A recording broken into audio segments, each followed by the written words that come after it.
పత్రికలు నిష్పక్షపాతంగా పనిచేసి ప్రజలకు, ప్రజాప్రతినిధులకు, అధికారులకు వారధిగా పనిచేయాలని పినపాక మాజీ శాసనసభ్యులు రేగా కాంతారావు అన్నారు.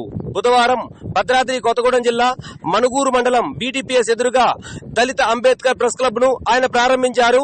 అనంతరం ఆయన మాట్లాడారు. ఆయన మాటల్లో విందాం. అంబేద్కర్ అంటే వాడు ఎస్సీ,